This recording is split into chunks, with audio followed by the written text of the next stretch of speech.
Andy, a 0-0 draw here at Knaresborough Town in the FA Cup extra preliminary round.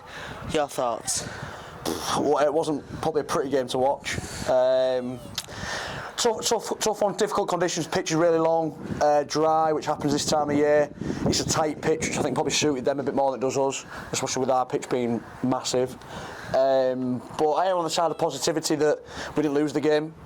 So if you don't win, you don't lose, and that we're going to have two competitive fixtures going into our bread and butter, which will be the league on Saturday, which I think can only be a positive because it'll dust the cobwebs off pretty nicely. When it came to the closing stages, did you think it was going to be a draw?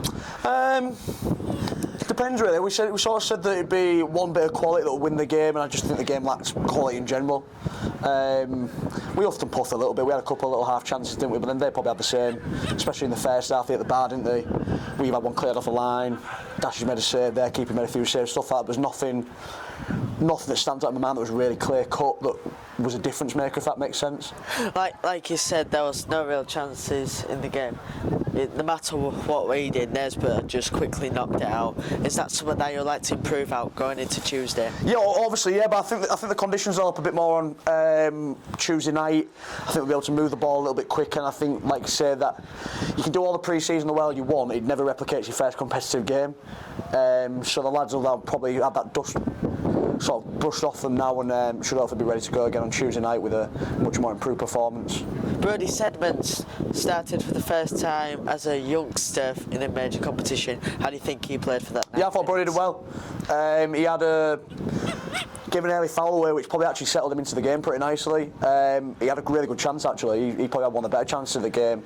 But because he was playing a bit out of position as well, and we sort of threw it on him a little bit late on.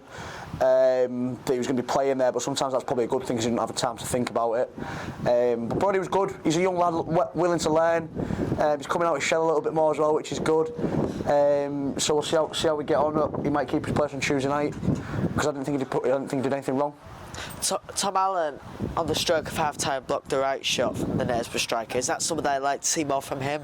Well, I'd love to see it from everyone, to be fair. We're pretty big on defending the goal, in terms of protecting the goal, putting your bodies on the line, that type of stuff. Full-backs blocking crosses, centre-halves wanting to make, well, hopefully not wanting to make last-ditch tackles because they're not in that position, but if you need to, they're there to do it. To be honest, mate, it's what I expect from a big 6'6" ugly centre-half. On Tuesday, we're back at the Mountain System Stadium against Knaresborough for the replay.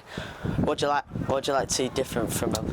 Just a bit more, I said at half time, a bit more appetite for the game in terms of just going through the things we've been working on a little bit more and trying to move the ball quicker. And I get it was tough because it's so dry and long, but hopefully with the pitch we've got back home at the stadium, we should be able to move the ball a little bit quicker and create a few more chances. Andy, thank you for your time. No problem.